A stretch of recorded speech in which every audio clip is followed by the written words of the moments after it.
नमस्कार दोस्तों, इस दीपावली के अवसर पर बहुत बड़ी रहस्यमय जानकारी आपके सामने लेकर आए हैं। परमेश्वर कबीर साहिब जी कहते हैं, एक राम दशरथ का बेटा, एक राम घट घट में बैठा, एक राम का सकल पसारा, एक राम दुनिया से न्यारा।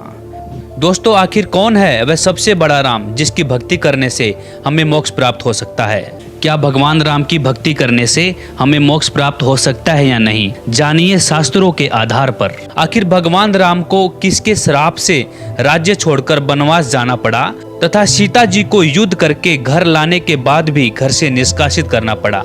इस रहस्यमय जानकारी के लिए देखिए पूरी वीडियो। आओ इस दिवाली कुछ नया करें, इस दिवाली पटाखों को ना कहें, इस दिवाली जुआ सट्टे को ना कहें, हर बुराई से दूर रहें और कुछ नया करें। इस दिवाली हम आपके लिए कुछ नया बताने जा रहे हैं जिससे आपका जीवन ही बदल जाएगा। तो सबसे पहले ये जानते हैं कि दिवाली मनाते क्यों हैं। त्रेता युग में श्री रामचंद्र जी के वनवास से अयोध्या लौटने की खुशी में दिवाली मनाई जाती है। लेकिन क्या आपको पता है, दिवाली सिर्फ 2 वर्ष ही अयोध्या में मनाई गई, क्योंकि 2 वर्ष पश्चात सीता जी को श्री राम ने घर से निकाल दिया था। उस समय वह गर्भवती थी। इस फैसले से अयोध्या गमलीन हो गया था।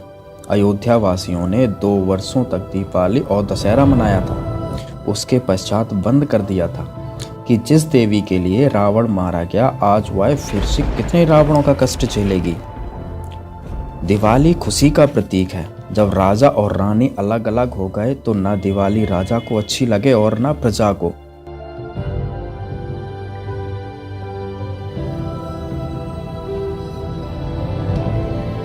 इसलिए दिवाली का पर्व उसी समय बंद हो गया था जो 2 वर्ष मनाया गया था। उसी आधार से भोली जनता यह पर्व मना रही है। अब आप खुद ही विचार कीजिए, क्या दिवाली मनाना सही है? जिसके कारण वर्तमान में प्रदूषण से सभी परेशान, जीव जंतुओं की हत्या, मिठाइयों में मिलावट, दिवाली के दिन ही पटाखों की शोरगुल में लूट और हत्याओं का अंजाम दिया जाता है। इन सभी मुसीबतों से, इन सभी परेशानियों से बचने के लिए हम आपके लिए लाए हैं जीने की राह, जिससे आपका जीवन खुशियों में बदल जाएगा। हर दिन खुशी की दिवाली मनाई जाएगी। परमात्मा को पाना बहुत आसान है, सतलोक में जाना बहुत आसान है, लेकिन काल भगवान ने जो हमारे ऊपर ये अननेसेसरी बोझ लाद रखा है, जैसे 56 प्रकार की पूजाएं, नाना प्रकार की रीति रिवाजें जिनका कोई औचित्य नहीं, हम बेमतलब अपना समय व्यर्थ करते थे। जैसे होली मनाते हैं, दिवाली मनाते हैं, अब इसमें के फंड शुरू कर दिया, बम भटकावेंगे।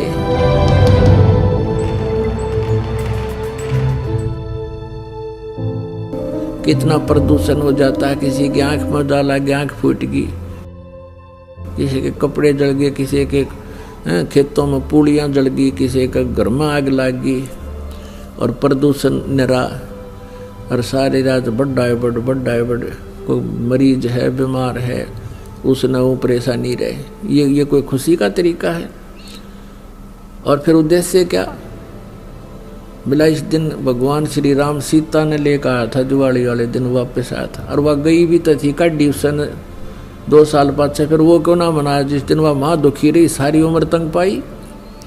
इस एक दिन के दिवाली वाले दिन ने के दे दिया सीता जी को। आजीवन भटकती रही, एक जंगल में टाइम पास किया, 2 बच्चों को लेकर के रहती थी। तो ये काल ने हमें ऐसा बना रखा है कि हम या तो भक्ति करें, नहीं करें तो ड्रामा सा करें, बस फिर इनको डाल दें इसमें 84 लाख योनियों। सीता जी को रावण की कैद से छुड़वाने के लिए भगवान ने कितना प्रयत्न किया, श्री राम ने, और करोड़ों व्यक्तियों की हत्या होगी सीता जी को रावण की कैद से छुड़वाने के लिए। दिवाली किस उपलक्ष्य में मनाई जाती है कि श्री राम जी अयोध्या लौटे थे सीता जी को संग लेकर के। इसलिए उस खुशी में दिवाली दीपावली मनाने लगे, घर घर में दीप जगाने लगे। और कुछ ही दिनों के बाद सीता जी को स्वयं ही निकाल दिया घर से। उसका दुख कभी नहीं मनाया हमने। कहने का भाव यह है कि जो दिवाली मनाने का तरीका हमने अपना लिया ये बिल्कुल गलत है। दीपावली के दिन भगवान की कथा करनी चाहिए, ये बकवाद नहीं करनी चाहिए जो हम कर रहे थे। और सीता जी के वियोग का हमें दुख होना चाहिए। सारा जीवन बेचारी ने कहा ऋषियों के आश्रमों में भूखे प्यासे बिताया, पति कहाँ, पत्नी कहाँ, बच्चे कहाँ। तो ये कोई मर्यादा भी हम नहीं मानते और इन भगवानों के हम आचरण भी नहीं कर सकते, इनकी लीलाओं के भी आचरण हम नहीं कर सकते। कहने का भाव यह है कि ये जो परमात्मा था उसकी तो हमें जानकारी हुई नहीं, और जो भगवान नहीं थे उनको हमने प्रभु मान लिया। हम रोज दिवाली मनाते हैं, भगवान के गुण गावा, उनकी चर्चा करें, उनको याद करें, और रोज दिवाली मनावा, सुबह शाम याद करें भगवानों को। हम 364 दिन बांटना देखा वो दिवाली मनाने की, इसकी खुशी मनावें, सीता जी के आने की खुशी और विछुड़न का गुम कति नहीं। ये कैसे हो सकता है? तो यहाँ तो एक थोड़े से दिन तो खुशी तरह ही, वह 10 महीने, 2 महीने, 6 महीने, 1 वर्ष, और दुख रहा वो सारी उम्र बेचारी को। पुण्यात्मा, एक परमात्मा को छोड़कर, पूर्ण ब्रह्म को छोड़कर अन्य किसी भी देवी देवता की या किसी हम प्रभु की, ब्रह्म की साधना करते हैं, वो मोक्षदायक नहीं है। वो आपको जन्म मृत्यु के इस दीर्घ रोग से नहीं छुड़वा सकती। और जो हमारे प्रारब्ध के जो पाप कर्म हैं उनको भी पूर्ण परमात्मा ही नाश कर सकता है। नहीं तो आप जी के पास इतिहास है हमारे भगवानों का जिनको हम परमात्मा माना करते थे, जैसे श्री विष्णु जी, उनके अवतार श्री रामचंद्र जी, श्री कृष्ण जी। सत्संग में आपको बताया था कि वो भी अपने प्रारब्ध के कर्मों को समाप्त नहीं कर सके, उनको भोग कर ही समाप्त किया। भगवान श्री रामचंद्र जी पर जाता था कि ये सर्वेश्वर हैं, महेश्वर हैं, सर्वशक्तिमान हैं, सब दुखों का निवारण कर देते हैं। यानी विष्णु भगवान कहो, चाहे श्री रामचंद्र जी कहो या श्री कृष्ण जी कहो। तो हम ये सोचा करते थे कि ये भगवान हमारे दुखों का निवारण करते हैं, ये समर्थ शक्ति है। अब हमने राम की परिभाषा समझनी पड़ेगी, प्रभु की परिभाषा समझनी पड़ेगी, और हमने उन राम में से सिलेक्ट करना पड़ेगा कौन से राम की शरण में जाना है। अब जैसे ये श्रद्धालु कहते हैं, कोई प्रश्न करता है आचार्यों से, गुरुओं से, मंडलेश्वरों से कि क्या श्री कृष्ण अर्थात श्री विष्णु जी हमारे पापों का नाश कर सकते हैं? क्या वे जो श्राप दे दिया जाता है एक दूसरे को 3 ताप के अंतर्गत, क्या हमारे उन 3 तापों का वो नाश कर सकते हैं?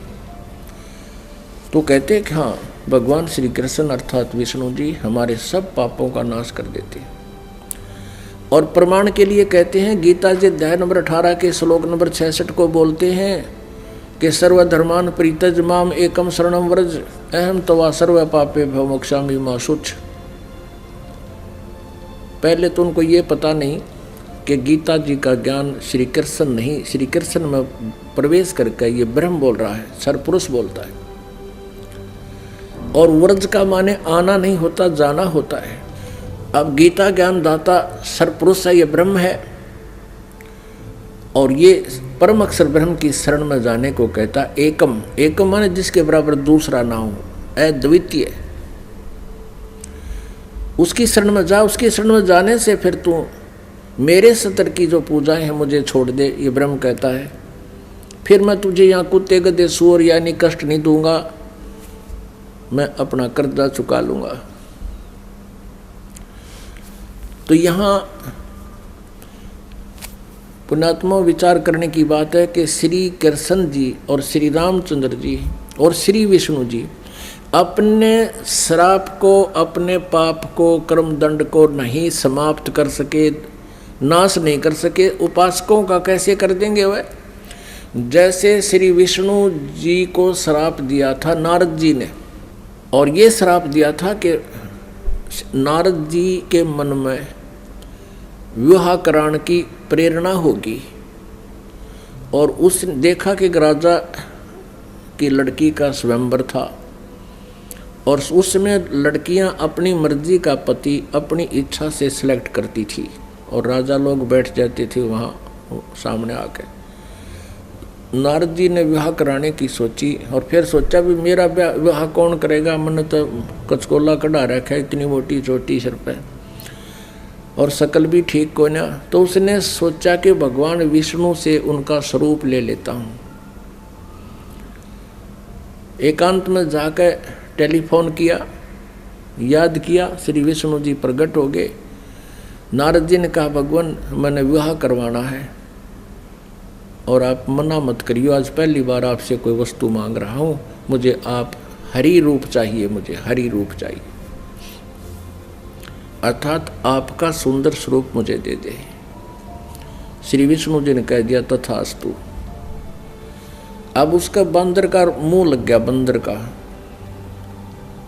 हरि माने बंदर भी होता है।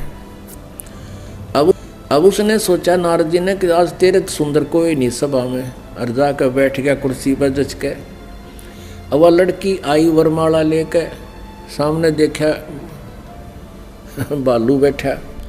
अब वह एक कदम पीछे से होकर आगे चली गई। नारद जी ने सोचा शायद लड़की की दृष्टि नहीं पड़ी मेरे ऊपर। वहाँ से उठकर एक और खाली चेयर थी दूसरे लोग, वहाँ जा बैठा। जो वहाँ से भी लड़की आगे निकल गई, नारद जी कहने लगा भाई यह अंधी है क्या? और दूसरे तो बोला, साथी ने उसको यो दिखा दिया दर्पण, अगर देख अपनी शक्ल तो देख ले, हमने डर लगे तेरे थे। तब उसने देखा जब दर्पण यानी अपनी शक्ल देखी, उसने बिना गिनती की गाली दे दी विष्णु भगवान को नारद जी ने। और उसी समय विष्णु जी आगे और विष्णु जी के गले में वरमाला उस लड़की ने डाल दी। तब नारद जी ने विष्णु जी से कहा कि तू सचमुच धोखेबाज है, जैसे आज मैं एक औरत के वियोग में रो रहा हूँ, एक जीवन तू सारा अपनी पत्नी के वियोग में रोएगा, तुम्हारा कभी मिलन नहीं हो पाओगा। उसी श्रापवश श्री विष्णु जी श्री रामचंद्र रूप में अयोध्या के राजा दशरथ के घर जन्मे। युवा होते ही विवाह हुआ, सीता जी के साथ विवाह होते ही वनवास हुआ। वनवास में तुरंत ही कुछ ही वर्षों के बाद सीता जी का अपहरण हुआ और रावण के साथ युद्ध हुआ। युद्ध के बाद घर ले आए सीता जी को, और एक धोबी के व्यंग से सीता जी को घर से निकाल दिया। आजीवन श्री राम और सीता जी का मिलन नहीं हुआ। पुण्यात्मा, भले ही श्री रामचंद्र जी अयोध्या का राज करते थे, लेकिन जिस व्यक्ति का परिवार कहीं हो, उसकी पत्नी कहीं, बच्चे कहीं और वो कहीं, वो सपने में भी सुखी नहीं हो सकता। और अंत समय में जब उसने पता चला कि मेरे पुत्र लव और कुश यहाँ पर हैं, उन्होंने भी उससे नफरत होगी और उनसे बात करना पसंद नहीं किया, और सीता जी भी पृथ्वी के अंदर समा गई, उसके दर्शन तक नहीं किए। पुण्यात्माओं, वैसे तो हम देखो ये भगवान माना करते थे, हमारी आंखें बिल्कुल बंद हो चुकी थी ज्ञान वाली। सीता जी को जब युद्ध के बाद घर लाना चाहा था श्री रामचंद्र जी ने, तो ये कहा था कि मैं परीक्षा लेकर घर चलूँगा, यदि तू परीक्षा में सफल होगी तो मैं मानूंगा तू निष्कलंक है, रावण से तेरा कोई संबंध शारीरिक नहीं हुआ, और यदि तू परीक्षा में सफल हुई तो खत्म हो जाएगी। क्या परीक्षा ली थी श्री रामचंद्र जी ने कि अग्नि में बैठा दी थी सीता जी को, आग लगा दी थी चिता बना के, और ये सोच लिया था कि यदि ये कलंकित होगी तो जल मरेगी टंटा कट्टे, और सही होगी निष्कलंक होगी तो जीवित रह जाएगी। तो सीता जी जली नहीं थी, परीक्षा में सफल हुई थी। उसके बाद फिर आकर के एक धोबी ने कह दिया, अपनी पत्नी ने कुटा था, वह कहता 2 दिन उस तो दुखी होकर अपने चली गई होगी मित्र प्यारी अपनी सहेली के यहाँ। और जब वो वापस आई तो उसने रात ने कुटा था और ये कह रहा था कि मैं ये दशरथ का बेटा रामचंद्र नहीं हूँ जो 12 वर्ष रावण के पास रही और फिर उसको अपने घर पे रखे बैठा है।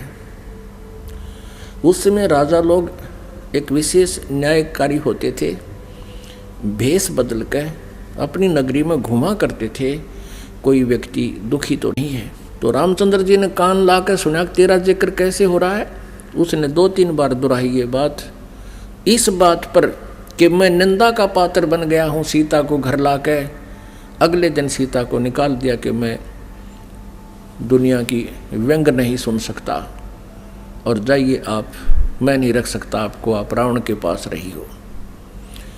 अब फुटे भाग हमारे इसे भगवान थे हमारे, गर्भवती पत्नी और अकेले निकाल सुबह भाग जाए यहाँ से, अरे कलेजा फटने हो जाता है। आदमी अकेला निकाल के देखो, वो तो एक औरत की जाति थी, कहाँ जंगल में जावे। और कहते हैं झाड़ झाड़ बैरी होता है स्त्री का। और ये थे हमारे भगवान, ये थे इनके करैक्टर, इनको हम कहते हैं मर्यादा पुरुषोत्तम। यह क्या मर्यादा थी भाई, एक गर्भवती पत्नी को और घर से निकाल देना, कितना मरो चाहे जीवे। ये तो कितना कट्टर स्वभाव होगा उस व्यक्ति का। अब कहने का भाव ये है पुण्यात्माओं, श्री रामचंद्र जी को जब पता चला, उसने अश्वमेघ यज्ञ करी थी, घोड़ा छोड़ दिया, लव कुश ने पकड़ दिया, रामचंद्र जी के छक्के छुड़ा दिए। सीता को पता चला तो दर्शन भी नहीं करे उसे, किसी के दर्शन करूं समागी धरती में। और श्री रामचंद्र जी ने आकर के वापस इसी दुख में सरयू नदी में जल समाधि ले ली, सरयू नदी में शरीर छोड़ दिया। उसके बाद फिर श्री कृष्ण रूप में जन्म हुआ और रावण के साथ युद्ध के दौरान श्री रामचंद्र जी ने सुग्रीव के भाई बाली को मारा था एक वृक्ष की ओट लेकर, यानी धोखे से। तो उसका भी बदला देना पड़ा श्री कृष्ण जी के रूप में। वही विष्णु वाली आत्मा श्री कृष्ण जी हुई और बाली वाली आत्मा यानी राम वाली आत्मा श्री कृष्ण रूप में द्वापर में जन्मे।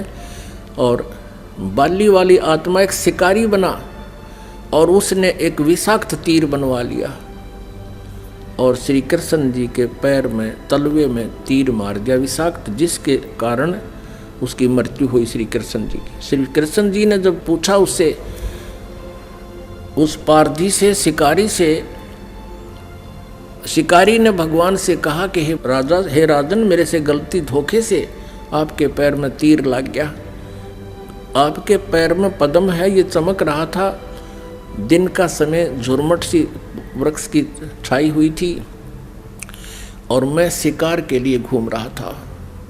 आपके ये पद्म की रोशनी मुझे लगा जैसे मृग की आंख है हिरण की, मैंने धोखे से गलती से तीर मार दिया और ये तो विषाक्त है, अब आप जी नहीं सकते, मुझसे धोखा हो गया, गलती होगी, माफ़ करो, क्षमा करो।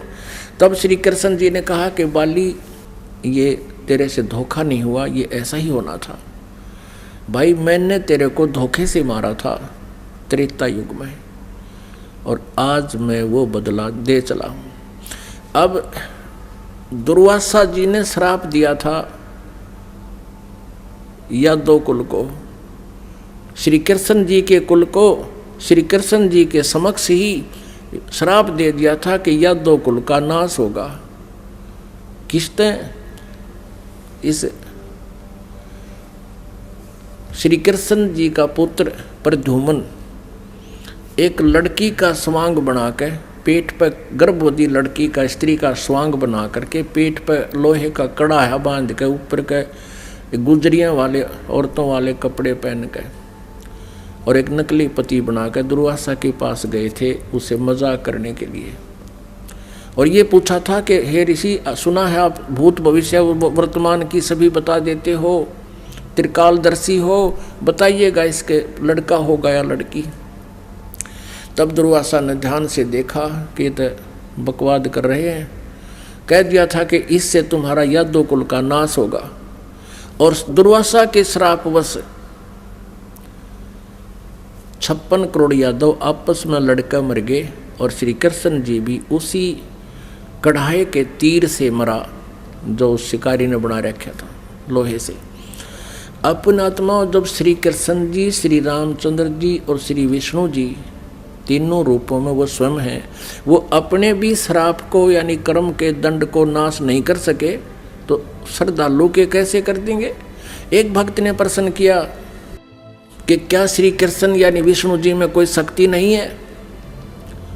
जैसे श्री कृष्ण जी अर्थात विष्णु जी राजा मोरध्वज के घर गए थे, वहाँ उनके पुत्र ताम्रध्वज को आरे से चिरवा कर और उनको जीवित कर दिया था जब वो मृत्यु को प्राप्त हो गए थे। पुण्यात्माओं, कबीर परमेश्वर जी ने फिर ये इसका उत्तर दे रखा है, क्योंकि श्री आदरणीय धर्मदास साहिब जी ने भगवान से ये प्रश्न किया था कबीर जी से कि हे भगवान, हमने सुना है श्री कृष्ण जी ने मोरध्वज राजा के पुत्र को आरे से चरवा कर वो मृत्यु को प्राप्त हो गया था, उसको जीवित कर दिया था, और आप कहते हो कि ये समर्थ नहीं है, ये कोई परिवर्तन नहीं कर सकते। भगवान, ये क्या छोटी बात है? तब परमात्मा कबीर परमेश्वर जी ने कहा था कि धर्मदास, जब महाभारत के युद्ध में और अभिमन्यु की मृत्यु हो गई थी, जो सुभद्रा पुत्र थे, और सुभद्रा श्री कृष्ण जी की सगी बहन थी, श्री कृष्ण जी अभिमन्यु को जीवित नहीं कर सके, वहीं पर वे विद्यमान थे। अब धर्मदास साहब ने पूछा कि हे भगवान, कारण क्या था? तब परमेश्वर कबीर जी ने कहा कि ये भगवान आपकी आयु और श्वास को घटा बढ़ा नहीं सकते। अभिमन्यु की आयु इतनी थी, उसके प्रारब्ध में ये परिवर्तन नहीं कर सकते। सुभद्रा रोए थी, भगवान श्री कृष्ण रोए थे अपनी बहन के दुख में, पांचों पांडव रोए थे और उनका कुल नाश हुआ था। तो वहाँ थी समर्थता दिखाने का समय, वहाँ था, उसको जीवित कर देते। और वहाँ क्यों जीवित कर दिया ताम्रध्वज को? क्योंकि उसकी आयु शेष थी, उसके श्वास शेष थे। इतनी क्षमता इनमें है कि इन टूटे फूटे शरीर को ये ठीक कर सकते हैं, लेकिन श्वास नहीं बढ़ा सकते, कर्म दंड को ये समाप्त नहीं कर सकते। तो परमात्मा ने कहा, तुम कौन राम का जब ते जापम, तात कट न ये तीनों तापम। तुम किस राम का भजन करते हो जिस कारण से आपकी साधना से, आपके द्वारा बताए गए इस मंत्रों से आपके अनुयायियों को लाभ नहीं हो रहा। आप उन भगवानों की भक्ति कर रहे हो जो आपकी किस्मत में लिखे हुए उन पापों का वो नाश नहीं कर सकते। और वेद बताते हैं परमात्मा घोर पाप भी नाश कर दे। तो इससे सिद्ध है आपको वो परमात्मा मिला नहीं है जिसकी तरफ वेद संकेत करते हैं। इति सिद्ध। वो परमात्मा कौन है? यजुर्वेद अध्याय नंबर 5 के और श्लोक नंबर 32 में कहा है, उसी कसी माने वो पूर्ण शांतिदायक है। गीता अध्याय नंबर 18 के श्लोक नंबर 62 में गीता ज्ञानदाता कहता है कि अर्जुन, तू सर्वभाव से उस परमेश्वर की शरण में जा, उसकी कृपा से तू परम शांति को और सनातन परम धाम को यानी शाश्वत स्थान को, अविनाशी स्थान को, सत्यलोक को प्राप्त होगा, परम शांति को प्राप्त होगा। अब वेद क्या बताते हैं? यजुर्वेद अध्याय नंबर 5 श्लोक नंबर 32 में कहा है, उसी कसी यानी जो पूर्ण शांतिदायक है। कबीरसी, वो कबीर है, वो कबीर परमात्मा है। वेदों में उसको कबीर देव कहते हैं, हम उसको कबीर साहब कहते हैं, और कुरान शरीफ में उसको अल्लाहु अकबर कहा है। वो कबीर असी, बमभारी असी, वो कबीर परमात्मा है जो बमभारी माने बंधनों का, अरी माने शत्रु, जो बंधनों का शत्रु है।